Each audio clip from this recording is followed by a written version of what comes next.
The views expressed on the following broadcasts do not necessarily reflect those of KHLT, Take 12 Radio, or our affiliates. The opinions on this show should not be considered as medical, psychological, or professional advice and are those of the host, co-host, and guest. Take 12 Radio and KHLT Recovery Broadcasting are not affiliated with any particular 12-step fellowship. One day at a time with its failures and fears,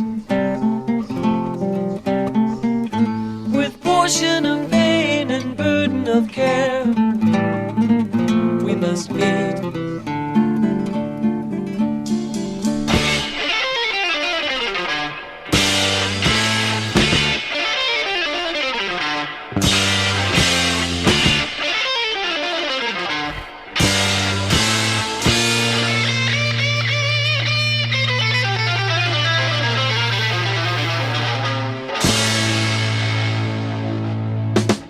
Welcome to Walking Through the Language of the Heart, a journey into the Grapevine writings of Alcoholics Anonymous co-founder Bill W. And now, here are your co-hosts, Chris S. and the Monty'man.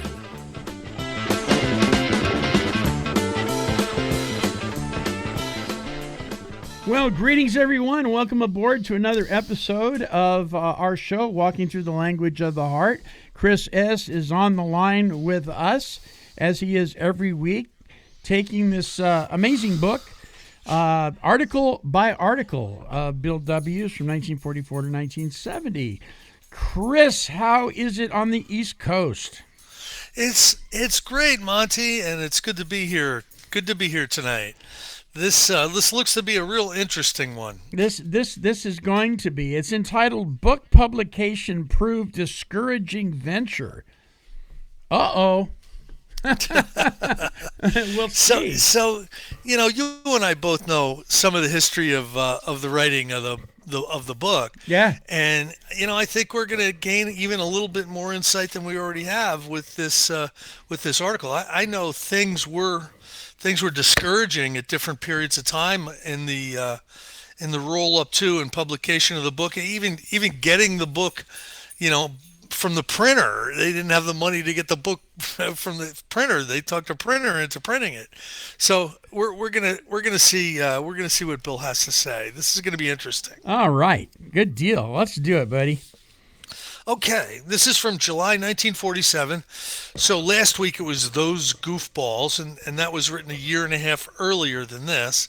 So we jumped to the summer of 1947 here. It says, during the summer of 1938, we solicited the well-to-do for contributions to fill that grand new receptacle, our Alcoholic Foundation. Again, we encountered a strange indifference to drunks. Nobody was interested. We didn't get a cent that I can remember. We were pretty discouraged. Apparently, Providence had deserted us. With the modest fund from Mr. Rockefeller running out, it looked like a lean winter ahead. There could be no book, no office. What good, we complained, was an alcoholic foundation without money? So you know, Bill really had grand schemes for this Alcoholics Anonymous. The Alcoholic Foundation, I think, was before even Alcoholics Anonymous was named as a fellowship. Mm-hmm. And he wanted paid missionaries. He wanted hospitals for drunks. And he wanted to write a book, obviously. And so he just couldn't understand. They found a cure for alcoholism. Why aren't there wheelbarrow loads of money headed our way? And I think you and I, Monty, because of the media stuff that we've done, yeah, we understand that you know, people are tighter than the bark on a tree. Oh man! When it comes to funding something that's really good for recovering alcoholics, they just don't want to put their they don't want to contribute, right? Isn't that interesting? Yeah. I still scratch my head sometimes, but it is what it is, right? Yeah. To a degree, maybe it's a good thing because, you know, the work is one-on-one for fun and for free. Yeah. And there's a spiritual benefit in giving away what were freely given and all that. So, you know, I kind of understand, but every once in a while, you know, there's an endeavor that shows promise for really being able to help some people, and you think funding is just gonna be real easy to come by. This is gonna be an easy sell, and then you find out you can't get one person to donate a dime. Yeah, yeah.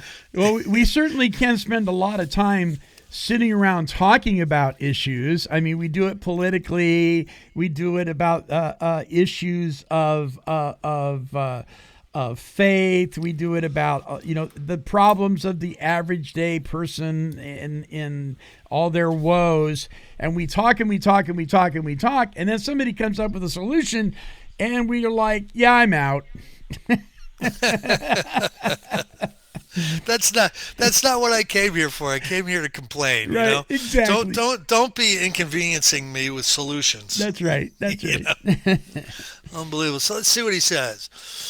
By this time, there had been roughed out what are now the first two chapters of the book known as Alcoholics Anonymous.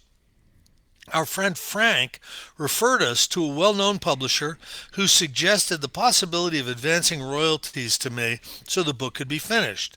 That made us feel fine until we realized that if I ate up a lot of royalties while doing the book, there could be no more payments for a long time afterward.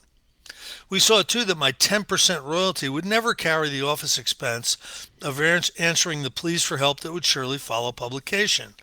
Nor might a commercial publisher anxious for sales advertise it as we would like.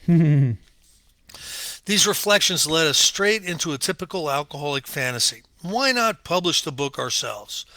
Though told by almost everybody who knew anything of publishing that amateurs seldom produced anything but flops, we were not dismayed. This time, we said, it would be different. We had discovered that the bare printing cost of a book is but a fraction of its retail price, and a national magazine of huge circulation had offered to print an article about us when our book was finished. This was a clincher. How could we miss? We could see books selling by hundreds of thousands, money rolling in. Really, what the story was, I hope he doesn't go over it. It seems like he didn't mention what the publication was, but they had it into an editor at the Reader's Digest, and in 1938, 1939, probably one of the major periodicals at that time was Reader's Digest. Practically everybody in America got a copy of it, and if they could get an article in the Reader's Digest, that would absolutely cement the success of this book. If it was a good article and it backed up the fact that they had a cure for alcoholism, forget about it. They wouldn't be able to handle all the requests. And I can see him thinking that. But what happened was, when they first approached the people at Reader's Digest, the editor said, "Yeah, that's really interesting. Sure, we'll do something with you guys." And then Bill and Hank and everybody went off and did a bunch of chapters and came back months later, and the guy kind of didn't even remember who they were. and he said, "Oh yeah, you're the drunks. I passed this by our board. I passed this by, the leadership of in the company, and they're not interested." so one more time, Bill has to go home with his head low. Right.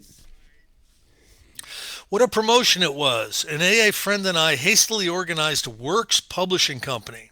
My friend Hank Parkhurst, then bought a pad of stock certificates at a stationery store. He and I started selling them to fellow alcoholics and any who would buy them for the bargain price of $25 a share. Our confidence must have been boundless. Not only were we selling common stock on a book to cure drunks, the book itself hadn't yet been written. Amazingly enough, we did sell stock, $4,500 worth, to alcoholics in New York, New Jersey, and their friends. No one of the original 49 subscribers put up over $300. Almost everyone paid on monthly installment, being too broke to do otherwise, save, of course, our good friends at Rockefeller Center. All right, so it needs to be said that if you go and you buy a book of blank stock certificates and you fill them out and then start selling them, those are fraudulent certificates. Right. Exactly. You know, I mean, that kind of needs to be said. Our agreement with the Works publishing subscribers was that out of the first book income, they were to get their money back. Also, that the Alcoholic Foundation was to receive 10% royalty I might have had from a publisher.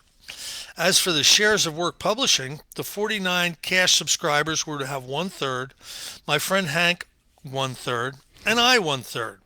We also obtained a loan of $2,500 from Charles B. Towns, proprietor of a nationally known hospital for alcoholics. A friend indeed, he was to wait years before he got his money back. Now, I want to say something about Hank. You know, we've talked about this in earlier episodes, but I'm a huge Hank Parkhurst fan. Okay, now Hank drank and got written out of the story. Very rarely is he mentioned, you know, in some of the historical documents. But here's what Hank did. Hank came up with the chapter titles. Hank provided the office where the book is going to be written. Hank kept after Bill, hounding him to continue to keep writing. Hank offered him his secretary to use, and the secretary just started typing the book, and honor dealers, Hank's business, went to pot. Then when they finally had the book ready to go, Hank found the book publisher who was going to do the printing, and then when they couldn't get the books back from the printer because they didn't have any money, he's the one that borrowed the money from Charlie Towns to get the book out. Now, other than that, Hank really didn't do anything, Monty. Wow. You know what I mean? Wow. And here's another thing that a lot of people are kind of unaware of, and I got this from Bill Schaberg's marvelous book, The Writing the Big Book, is that in the first, in the original manuscript, it's very, very pushy, and there's a ton of God and all that, and that's the way Bill wanted it. Hank was the one who wanted it toned down. He wanted the spiritual highfalutenness toned down, and Bill didn't want to tone it down. Bill wanted, basically what was in the original manuscript. So Hank went to the Rockefellers that were on the board of the Alcoholic Foundation, and staged an intervention on Bill, saying, "Look, this is as it's written now, it's going to really push away a lot of professionals. You're cutting the room in half with all this spiritual highfalutenness, and you have to do this, and you have to do that. It needs to be more psychological and less religious." And Hank is the one that did that. Everybody thinks Bill was, but Bill wanted really what was in the original manuscript. Yeah, you hear it all the time. People say in the rooms, they'll say, well, Bill came to the realization that he needed to make this more palatable for people so they could identify easier and they wouldn't be offended. And so Bill changed his mind. You never hear about Hank. No, you don't. And Bill had to have his mind changed with an intervention from the Rockefeller people, Hank got to him first, and got him to back his play, and look, I think everything worked out exactly how it had to work out. Indeed, the book Alcoholics Anonymous is a 12-step pathway to connection with the divine, and I think the changes in the book just made it more accessible to more people. It made it available to people who came in agnostic. You know what I mean? And so I think it opened up the pathway to God more with the changes that were made. And then Hank,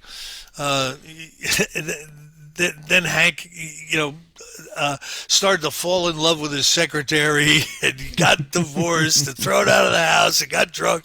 But you know how we are. Yeah. Right? Yeah. So I have to say this, Chris. to the degree that I did, I thought I was turning my will and my life over to the care of the God of Judeo-Christianity back in 1971. But I have to tell you that moved from more of a religiosity to a relationship after I started digging into the big book of Alcoholics Anonymous. The literature in these pages did for me what, and bless his heart, his name was Pastor Glenn Schaefer, a little Nazarene church in my hometown of Petaluma. What he tried his darndest to communicate to me, right, was done so much more effectively through the pages in the big book. For whatever reason. Now, I know that's not everybody's experience, but I went from having a religious experience to actually developing a relationship with my Creator because of the way I believe that the big book was written. And I will be forever grateful for that. And that's one reason why my big book, the pages are falling out. And I don't want to get a new one. You know what I mean? Because it's such a precious piece of literature to me. I tend to be very protective of it, in fact, maybe a little overly so sometimes. Yeah, sometimes this is basically how I explain it when I'm doing a treatment center commitment, and I'm trying to explain the difference between the religion and the spirituality, right? And so here I am. I'm about 11 years old, and my mother and my father want me to be a Methodist, right? I mean, they're Methodists. My brother and sister are Methodists. Most of our friends are Methodists, right? So they send me to Sunday school to learn about what Methodists believe. And I remember, these classes. Okay, this is a Trinity. This is this is that. And at the end of it, do you believe this? And I'm like, yeah. Okay, well, you can be a Methodist. And I was confirmed as a Methodist. They told me what to believe, and I said I believed it, and I became a member of that church. And that was a great experience. Don't get me wrong. The difference with Alcoholics Anonymous and the Big Book is it's experiential. It asks you to take certain spiritual exercises that brings you in contact with that which the Methodists are asking me to worship. And now, like you said, I now have a personal relationship with this God. Does that make any sense? Absolutely it does. And what a wonderful transition. What a wonderful process. I mean, it's any wonder why people are so protective of the literature and the important role that it has played in their life. I totally get it. Yeah, I'm one of those people who freak out, when I hear that there's people in New York that want to rewrite the book or, bring it up to date as far as spoken English language. I just don't trust anybody messing with this. The product to me is exceptionally laid out in an exceptional way to bring about a spiritual experience and a spiritual awakening in an individual who follows, not even to the best of their ability, that just gives it a good shot with these 12 steps. You get this awakening, this change in personality, this connection with a power greater than yourself that can do for you what you cannot do for yourself. And that really is the crux of the whole thing. And the menu is the book Alcoholics Anonymous. So I'm touchy about people changing it because I have no idea whether these people are real alcoholics. Right. I have no idea if they've gone through the steps. They could just be people who've gone to meetings for a little while, read the book, and said, "What the hell kind of crap is this?" They haven't experienced it. They've critiqued it, and so I get I get testy when it comes to. I'm sure you do too. You know? Oh yes. Leave the book alone. You know. Yeah. Right. It's like I don't know. We've talked about it before. But anyway, it says this. But as anyone could see, everything was all set. Everything, of course, but writing and selling the book. Hope ran high. Out of the new financing, we could keep a small office going in Newark, New Jersey, where I began to dictate the text Alcoholics Anonymous to Ruth Hawk, our first national secretary. Rosily, we saw scads of money coming in once the book was off the press.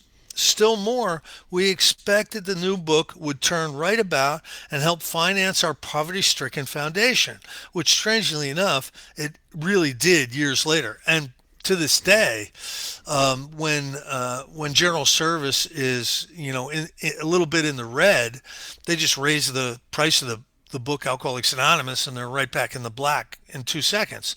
This thing still sells hundreds of thousands of copies a year. Finally came April 1939. The book was done. Tales of Recovery for its story section had been supplied by Dr. Bob and his Akron brethren. So kind of. What the story was yeah, Dr. Bob participated a little bit in putting his story together, but there was real problems between Akron and New York, and basically what Bill Shaberg talks about in the book The Writing of the Big Book is when it came to the Akron stories, a real writer went out there and took each of these people to lunch, asked them to tell them their story, took some notes, and went back and wrote everybody's story. The people didn't even know their stories were getting written. The Akron ones. There was problems between Akron and New York. There still is, Yeah. But anyway, that's a funny aside. Others were supplied by New Yorkers, New Jerseyites. One came in from Cleveland and another from Maryland.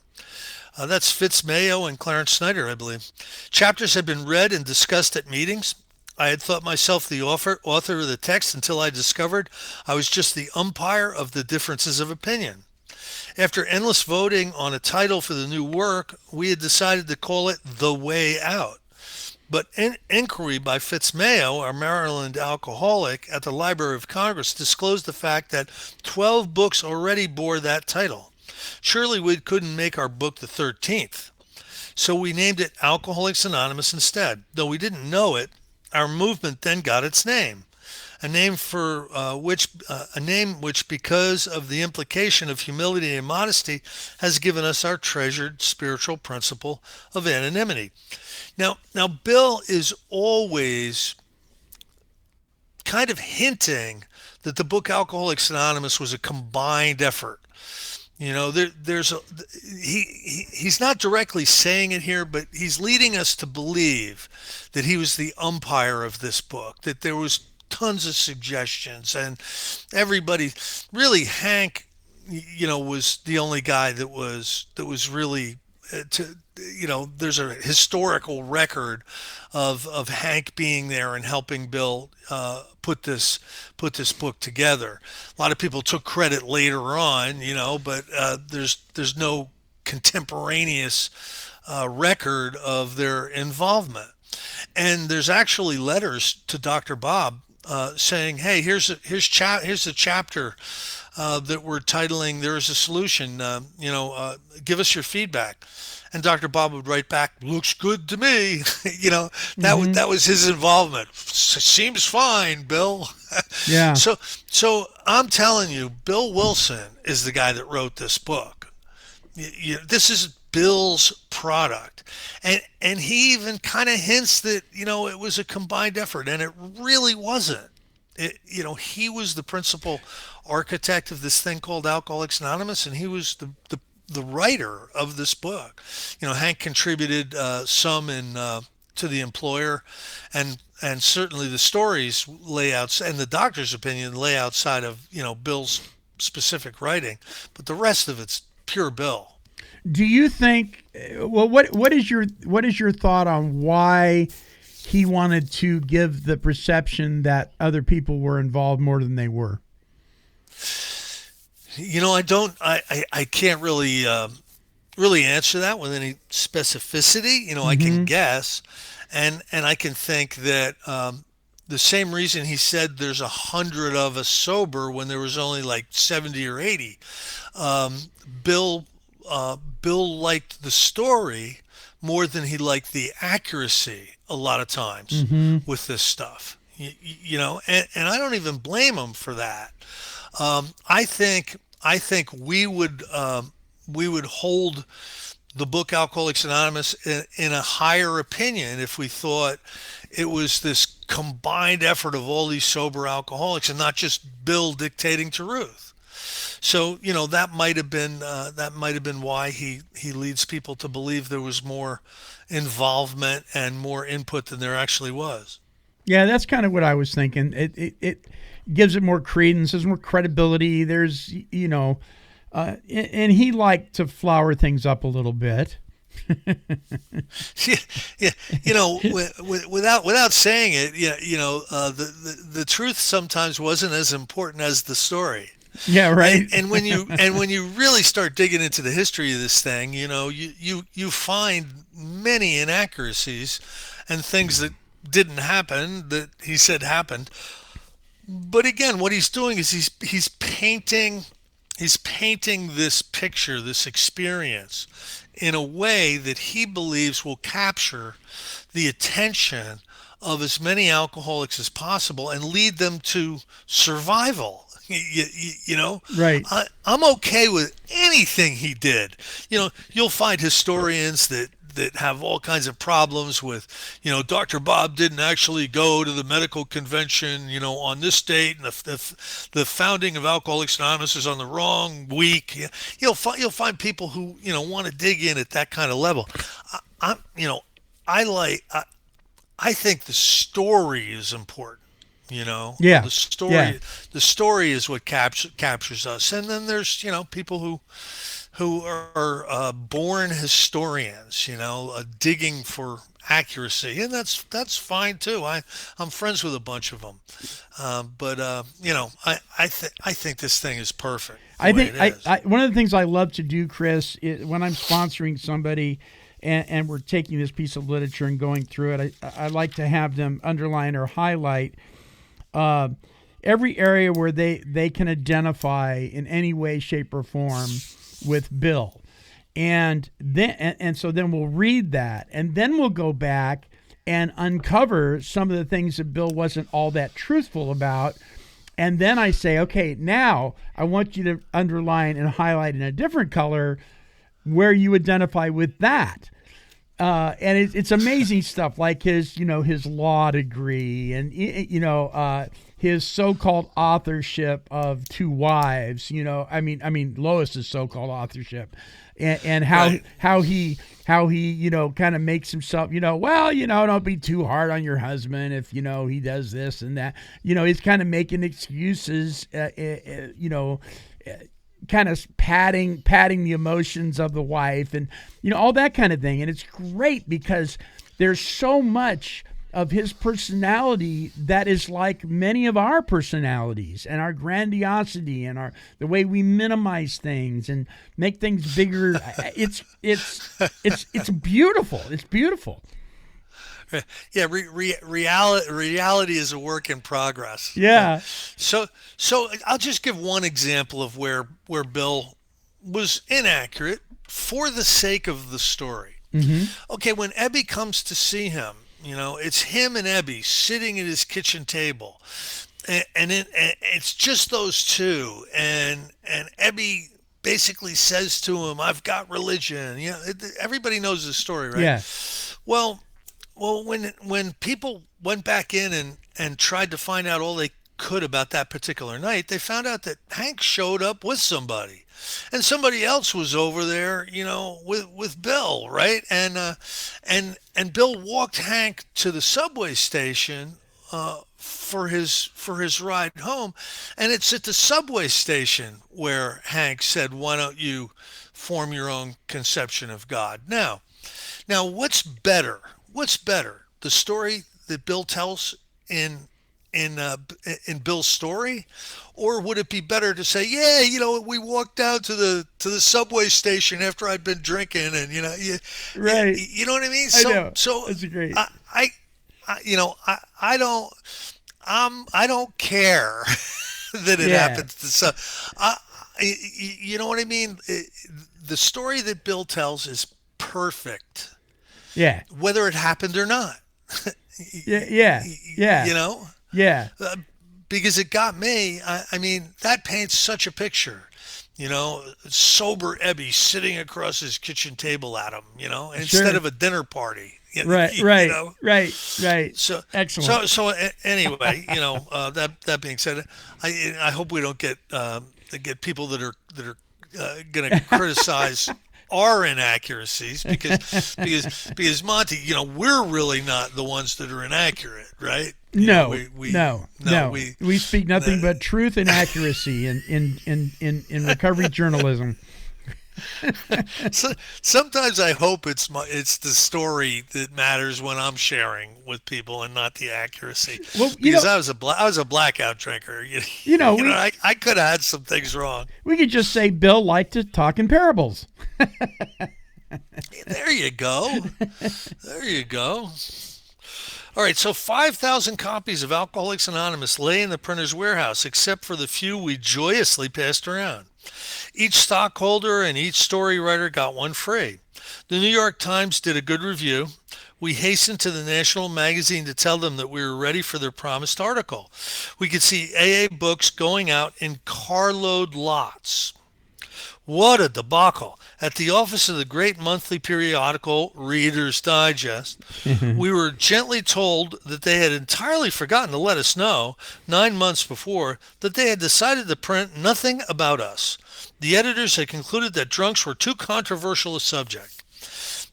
This stunning announcement left us in a daze. The whole Alcoholics Anonymous movement could buy less than 100 books, as it had only 100 members. Besides, we had given away 79 free ones. What were we to do with those other thousands of books? What could we say to the printer whose bill wasn't half paid? What about that little loan of $2,500 and those 49 subscribers who had invested $4,500 in Works publishing stock? How could we break the awful news to them? How could we tell them that since no publicity, we could sell no books? Yes, that AA book venture was, I fear, very alcoholic. So,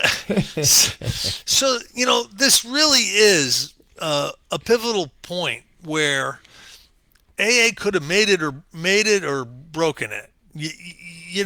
Sometimes, Monty, we're here by seconds and inches. Yeah. And it would have been very, very easy for alcoholics to say, the heck with all this, and just stop talking to the book publisher and stop talking to the shareholders and just give up on the whole thing, because that's the way it can happen sometimes. But they hung in there. And slowly, this book started to become more and more popular. It took a long time, but I'm terrible with numbers, but I think 20, 30, 40 million copies of this has been sold so far. It's a massive bestseller. It just took a while. The 40s, it was not flying off the shelves. Right. This was the good book, Alcoholics Anonymous, born into bankruptcy. Some of the creditors got restive. The sheriff actually appeared at our Newark office. The promoters were very low, financially and otherwise. The house in which my wife and I had lived in Brooklyn was taken over by the bank. We took up residence in a summer camp loaned out by an AA friend, Horace C., and his family. My friend Hank fared no better. Things certainly looked bleak. Still, only 3 active AA groups we had acquired besides a bankrupt AA book, 1 unpaid but loyal secretary, a tiny central office that might have to close one day, and an alcoholic foundation with no money in it. That was the score after 4 years of Alcoholics Anonymous. And thank God they did not give up. There was a period of time where Bill lived, for several years. Bill lived at like 20 different places. He was like couch surfing with Lois while he was trying to get this thing called Alcoholics Anonymous off the ground. He never gave up. He had that spiritual experience on his hospital bed at Towns Hospital, and he made a decision to basically dedicate the rest of his life to carrying this message to other alcoholics. And the more I learn about Bill and the more I learn about all this, the more grateful I am for him. Was he a perfect person? I'm glad he wasn't, Monty.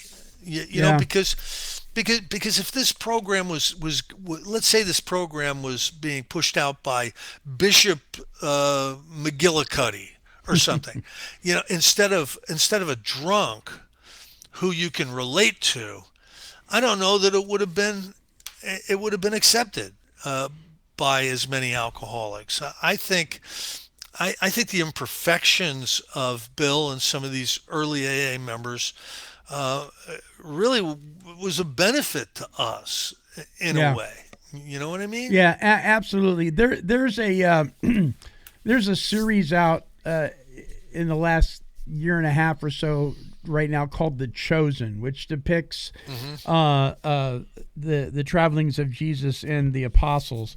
And the thing that I like about it is the apostles are, they're messed up.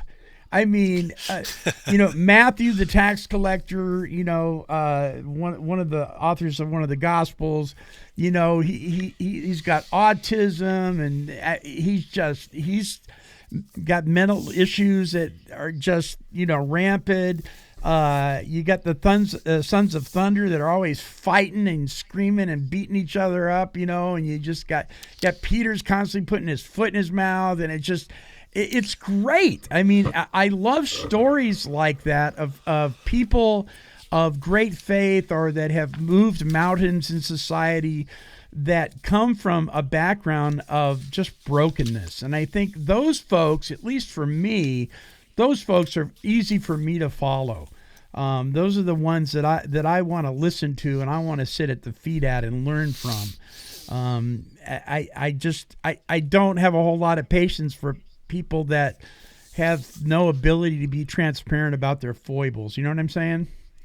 Yeah, this isn't a fellowship of saints, right? It's a fellowship of very, very broken people, and that makes joining a lot easier. Yeah, it sure does. Because we're not joining on a high note. Yeah. We don't walk into our first meeting, coming from running a charity drive, right? You know what I mean? Like, or we've just been elected to office. We come bankrupt in every way you can be bankrupt, and we show up, and it's the shoe fits. It fits us. And I'm eternally grateful. Yeah. Doing this with you is so much fun, my friend. We had a great time with walking through the Big Book and walking through the 12 Steps of 12 Traditions. I'm having even more fun with this one. A lot of it has to do with the fact that we're not reading ahead and we're discovering stuff. So, folks, if you'd like to get a copy of The Language of the Heart, Bill W.'s Grapevine writings, it's very simple. Go to our website at take12radio.com, click on the Recovery Workshops banner, and when you go to the link for this show, there's a link at the top of the page that says Get the Book. You can just click on that, and you can order a copy of this book. I don't know why I didn't have this in my library before. I'm so glad I do. Thank you, Chris, once again for an incredible show. Yeah, it's always fun, Monty. All right, next week, there's a question in this article. Why can't we join AA too? I'm going to have to fight the temptation to read ahead, but I'm not going to do it. So, folks, don't forget you can download these shows for fun and for free. Make copies of them, give them away. We just ask that you don't, charge anybody. Just do it for fun and for free like we're doing and pass this thing on. All right. Until our next broadcast, this is the Monty'man along with Chris S., and we are wishing God's perfect serenity for you.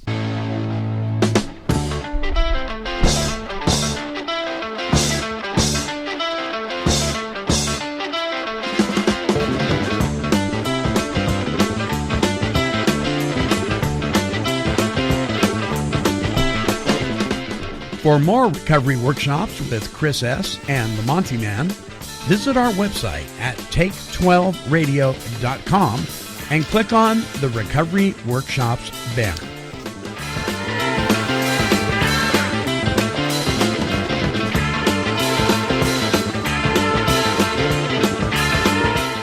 This has been a broadcast of Take 12 Recovery Radio and KHLT Recovery Broadcasting.